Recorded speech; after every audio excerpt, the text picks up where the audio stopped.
This is the book of Job, chapter 9, verse 24. The earth is given into the hand of the wicked. He covereth the faces of the judges thereof. If not, where and who is he? Shalom laha alahayim, kol haloyim la, Yahweh bahasham, Yahweh bahasham, Racha hagodash. Giving all praises to Yahweh in the name Yahweh Shai, in the name of the Holy Spirit. Shalom laha alahayim means peace to the gods. Double honors unto the elder apostles, elder bishops, and the head elders of all the camps of Great Millstone, GMS, who do well. Salutations, peace, and blessings be unto the hopeful elect scattered abroad, starting with the 144,000, 12,000 men of each tribe of Israel. All right, and the remaining 1/3 of men, women, and children who are not only believers of this gospel, this good news, but are doers of it, rehearsing the righteous acts to the best of their ability. This is your brother Tazapanya Banyamyan, back at it again through the spirit and power, spiritual commentary in the spirit of power of Yahweh Shem Yahweh Shai, Lord willing, this edifying to the elect. They know the corporations who run the world, but they do not know the nationalities behind them. All right, or should I say the nationality behind them? And that's why I started out with Job chapter 9, verse 24. All right, so this came out 10 days ago with Coin Bureau. All right, and all of this information is old because the elder apostles of Great Millstone, starting with Tahar on down, have been going over this, man. So it lets you know that these heathen nations, specifically Esau too, because he kind of looked like Amalek his damn self, but they're on a very low level, man. The Most High is not dealing with them. All right, so meaning, okay, there is no solution with the problem that they're bringing up. We have the solution. We know what's going to happen because of the scriptures and the prophecy, because we have the testimony of Yahweh Shai. So without further ado, I'm going to let him play. I'm going to comment every hit now and again. Okay, so let's get in it. Who really controls the world? Depending on your perspective, the answer might be mega banks like JP Morgan, asset managers like BlackRock, tech companies like Microsoft, or unaccountable and unelected international organizations like the World Economic Forum. Maybe it's all of the above. But what if I told you that there's an entity that's bigger than all these institutions? After all, these institutions seem to be on the same page when it comes to things like CBDCs, digital IDs, and smart cities. Well, that is not a coincidence. Right, so, all right, smart cities, digital IDs, and CBDCs is all going to be a part of the play of this beast system. What is the beast? According to the scriptures, it's the Roman Empire, which has been revived. All right, in the likes of your European Union and your North Atlantic Treaty Organization, NATO, and the EU, as well as the great whore that rideth the beast, which is America, okay, known as Babylon, Mystery Babylon, the Great. Okay, so there's a reason why they want to give you a digital ID and use CBDCs, because it's all going to be a part of the MOTB, which is the RFID CHIP. Okay, that you would be able to navigate through their smart cities. The scriptures does say a man shall desire to go into a city and shall not be able. Okay, because once you inside of a small city, you're not going to be able to move out of there. All right. Yeah. So today we're going to tell you about this entity and reveal who's really in control. Believe it or not. And the funny thing is that the prophets on the street corners have already told you who's really in control. First and foremost, it's Yahweh. Why Yahweh Shai? Okay? But as I just read in the beginning of this video in Job chapter 9, verse 24, For an aeon or eon, which is an age, which also is translated into world, this earth has been given unto them for a specific time frame or eon or age. Okay, the earth has been given into the hand of the wicked. So who rules the earth right now through Yahweh Yahweh Shai? It is the wicked. All right, and I'll get we should all know the precepts by now. Malachi chapter 1 for those that are new. Okay, verse 4 is straight to the point. Okay, talking about the Edomites, who are the border of wickedness, who he has indignation forever.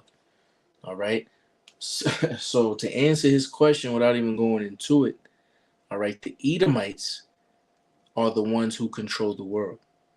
Okay, simple, point blank. There's no need for extra long video for it, but we can prove it through the scriptures using a prophecy being fulfilled here in the book of Psalms, as their tongue shall fall upon themselves. Okay. Not, but the entity that seems to be coordinating all the world's most powerful institutions is none other than the United Nations. Now, if you could see the emblem of the United Nations, okay, you have United Nations, Nations Unies. I don't know if that's Spanish or Latin or whatever. All right. But the point is that you have an aerial view of the globe flattened out with a wreath around it.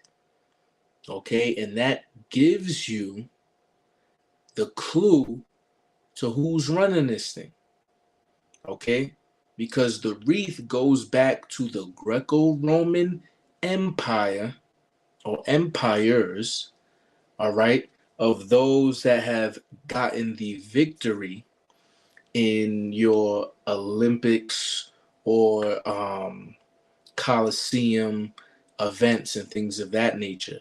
So they're basically telling you, without telling you, that the United Nations is a Roman construct. It's systemized by Rome, showing you using that wreath. Who else used the wreath in their logo? The WHO, the WHO, the World Health Organization. All right, so it's letting you know that the nations that is united is run through a Romanized system. Who were the Romans in the ancient world? The Edomites.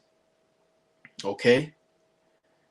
When it goes into the Revelation, matter of fact, let's just get it without me butchering, and I'm gonna let this thing play a little bit more. All right. When we go into Revelation, where it says the seven heads. This is Revelation chapter 13, verse 1. All right. It says, and I stood upon the sea and saw a beast rise up out of the sea. All right. Having 7 heads and 10 horns, and upon his horns 10 crowns, and upon his heads the name of blasphemy. Now, them 10 horns is the EU. It was originally the European Economic Commission, the EEC. All right. Now, the EU has many nations, but it was originally 10 nations that was a part of that. The 7 heads, remember, heads means power. All right. The 7 kingdoms, okay, that Esau ruled with: Greece, Rome, Germania Major, Germania Minor, Spain, what's the 6th one? If it's not France, and then Britain, Slovakia. All right, I don't want to butcher that. All right, Spain. Yeah, France and Britain, if I'm not mistaken. Okay. Now, the Rome was one of those 7 heads, and it was revived. Okay. Hence the Renaissance period. Renaissance meaning rebirth. Okay. So when you go down to verse 3, it says, and I saw one of his heads, see, that's that Roman Empire, as if it were wounded to death, and his deadly wound was healed, meaning that it came back to life, all right, the system of Rome in a different understanding, all right, in a different somewhat system, not named Rome, but having the same exact system, all right, which is your NATO and EU. It says, "And the world wondered after the beast," okay, and all of those kingdoms was ruled by Edomites. UN. This is something we've noticed while researching these institutions, and we figured it was about time we found out whether this really is the case. Spoiler alert, it definitely seems to be. To understand why, we must go back in time to before the UN was founded. Once upon a time, the world wasn't as peaceful as it is today. There were constant wars and conflicts that caused constant disruption. After the Napoleonic Wars of the 1800s, the powers that be decided to try and achieve a period of peace. Of course, back then, those powers were mostly in Europe, and they tried to achieve peace by creating the Concert of Europe in 1815. No, it wasn't a classical music piece. It was actually the very first international organization in history tasked with ensuring that its member countries... See, and what do you see on your screen? All Edomites, man. Okay. Didn't go to war. If you know your history, you'll know the Concert of Europe inevitably started to fracture, and it fell apart completely when the First World War started in 1914. But a precedent had been set. But remember, all wars are bankers' wars. And that's the point of this video as well, because it answers who controls the world, that he doesn't know. But we, all right, I'm an affiliate, offshoot branch, camp of Great Millstone, and then of course the official Great Millstone camp. All right, they know exactly biblically who controls the world. So before the United Nations came about, that was the evolved of the League of Nations, and before that was what he just talked about. So they have been working on this so-called one world government, all right, and one world government meaning a world dominated or mind controlled. Government means govern, control, mental mind of a specific nationality, and that's what he doesn't understand. All right, and it's of the Edomites. So they've been working on this for a long period of time because it was given unto them from Yahweh Shem Yahushua. After the war ended in 1918, the powers that be decided to try for a period of peace again with the League of Nations in 1920. The difference this time was that the League of Nations had other goals besides preventing war. Most of these goals related to human rights, such as labor conditions. Alas, the League of Nations didn't last as long as its predecessor. It fell apart when the Second World War began in 1939, less than 20 years later. But, as the saying goes, the third time's a charm. By the time World War II ended in 1945, the UN had effectively been founded, though it was officially founded a month. So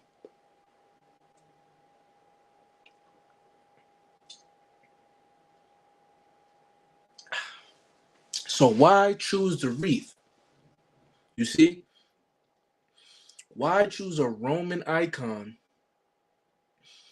around the world? It's to show you who rules the world. And they show you in the United Nations logo. It's showing you that the Romans, which were Edomites, have control over the whole world using this United Nations. But watch what he bring out. After the war ended. Like its predecessors, the UN was founded by the powers that be, 50 countries back then. Today, the UN includes essentially every country on the planet, all 193 of them. Like the League of Nations, the UN's primary purpose was to uphold peace, but its founding charter included a laundry list of other goals to keep its member countries preoccupied. These not only included humanitarian efforts, but also the fostering of international cooperation on other issues that are global in nature. So then, what's the problem? Well, If you claim to have global issues, then you can justify global solutions. And the only way you can have global solutions. What he just said there was Hegelian dialectic. You see? If you claim to have global problems, which they create, they come up with the global solutions. This shit is all orchestrated, man. Is to have a single global government, which is basically what the UN is. See, so all of this was to create a single government because they're saying that the problems of all these different ideologies and this and that and the third, this is why it's causing issues. So we created this thing, and if everybody get on board and we can all be governed by this one thing, which is orchestrated and pushed by the Roman system, which would be NATO and the EU. NATO and the EU run the UN. You see, the beast runs the UN. Because if that wasn't the case, they wouldn't have a wreath, all right, around the logo, the whole world. Logically, this means that you need a single global currency, a single global military, and so on. As it so happens, the UN established its own military in 1948, shortly after its founding. The UN went on its first so-called peacekeeping mission in 1956. After the Cold War ended in 1988, the UN's military purpose expanded from keeping tensions in countries under control to keeping people under control. Case in point, the UN recently published a blog post explaining that its peacekeeping operations will soon expand to social media with the creation of a so-called digital army which will fight misinformation and disinformation. By now, you'll know that this is code for stuff that the people in power do not like. The blog post itself specifies that the UN's digital army will also combat any information that impedes the progress towards the Sustainable Development Goals, or SDGs. For context, the SDGs consist of 17 goals that all member countries must meet by 2030. This is why you've seen that 2030 date everywhere. It's also why every country seems to be rushing to roll out digital IDs, central bank digital currencies, or CBDCs, and smart cities. The SDGs mandate the implementation of all these dystopian technologies by 2030. The clock is running out, and the UN and its affiliate. Look, the clock is running out. Revelation 12 and 12. Rejoice, O ye that are in heaven. I'm roughly paraphrasing here. All right. Woe unto you, inhabitants of the earth, for the devil is come down unto you having great wrath, for he knoweth that he hath but a short time. Time is running out. You see? So that Roman rule, all right, that EU, NATO, Western civilization, America, riding all of that shit rule, the Edomites is coming to a short time. This is why everybody is on board. All right, because they want to fill their belly. They want to feel like a god. And the way they're going to do that for a short period of time is by getting people to be chipped. I'm trying to rush them to the finish line. If you want to make sure other people see this video before that happens, smash that like button to give it a boost in the algorithm, and take a second to share this video with anyone who you think is willing to watch it. Note that everything I'm saying here can be fact-checked. I'll leave a few links in the description. Now, this begs the obvious question of who controls the UN. To answer this question, we must understand how the UN works. Because the UN is colloquially referred to as an international body, its various branches are often referred to as organs. A+ marketing from whoever came up with that one. Jokes aside, the UN consists of 6 organs. The General Assembly. Why 6? Come on, man. The number of his name, man. The Security Council, which you'll have heard of, the Economic and Social Council, the Secretariat, the International Court of Justice, and the Trusteeship Council. Now, these last 2 aren't that important for the purposes of this video. The only thing worth noting about the International Court of Justice is that it's the only UN organ that's not based in New York City. So look, all them other 5 out of 6 organs is in New York City. New York City. Let's get Isaiah 14, man. All right. Why in New York City? Why in New York? Why in New York? All right. This is the book of Isaiah, chapter 14, and we're going to jump down to verse 12. The point is in verse 13. How art thou fallen from heaven, O Lucifer? Heaven is rulership, symbolic for rulership. Lucifer is a title for light bearer. All right. Who's the light bearers? The Edomites. All right. They present themselves as if they got wisdom, knowledge, and understanding. Primarily the international Bacon families, which is starting with the chief tribe of Edom, which I was trying to get to, which is the Amalekites, your small hats. Okay. So they're going to fall from rulership. And this was proved as a second witness in the scriptures by Yahweh Shai. He said, I've seen Satan fall from heaven as quick as lightning. This shit is going to be quick through the missiles. Son of the morning, how art thou cut to the ground, which did weaken the nations through their philosophies? For thou hast said in thine heart, which is your mind, Lab in the Hebrew, I will ascend into heaven, into rulership. I will exalt my throne above the stars of God, above the Israelites. I will sit also upon the mount of the congregation, the Israelites, in the sides of the north. North what? North America. You see? So the ones that he's saying that control the world, which what he trying to link up with the UN, but yet 5 out of 6, the majority of their organs or departments is in Babylon the Great in North America. That's not a coincidence, man. You see? As for the Trusteeship Council, it was created to allow countries to become sovereign. It was shut down in 1994. Nothing to see there, I'm sure. Anyways, the General Assembly consists of the UN's 193 member countries. Representatives from these member countries meet every September to discuss and vote on resolutions.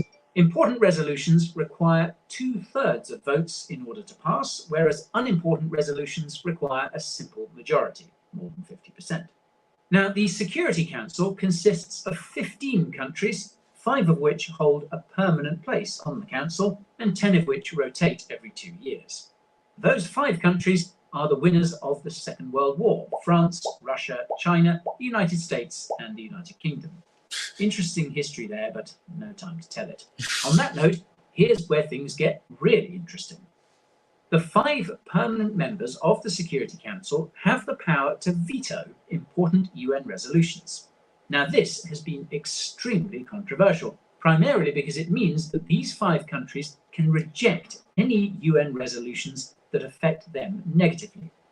Although Russia's use of veto power has been the most publicized, it was the US that refused to join the UN unless it was given veto power. It's believed that the veto... See, and that's all of the Most High. You see what I'm saying? Is there any more wisdom in Taman? You see what I'm saying? As the scriptures say, which the Temanites is the Germans, right? But the fact that Esau would allow his other brother Edomites of the Russian stock to have that veto power, all right, in order to take away something, a resolution that comes up in the UN, all right, which basically is solidifying their downfall, man. So it lets you know the king's heart is in the hand of the Lord. And as a river, he turn it whithersoever he wish. Roughly paraphrasing. Will never be removed from the Security Council for this reason. It would mean that the US and its allies would have to give up this power as well. You should also know that the US tried to pass a resolution to invade Iraq after the 9/11 attacks. The resolution was rejected by the UN, but the US invaded Iraq anyway. Shout out to Mr. Beats' amazing video about... And that shows you that the US rides the beast. Okay, so the UN don't control shit. All right, the US, if anything, does, and who controls the US? All right, Harry Kissinger said, whoever controls the money controls the people. That's just a excerpt of the whole quote. All right. So, and who sits in the sides of the north? Lucifer. Lucifer in this time is your international banking families, which is biblically known as the Amalekites, the small hats. All right, so I'm gonna leave it at that, man. I'm gonna try to come out with another one, Lord willing. And I was edifying unto the elect. Until the next time, I'm gonna say shalom.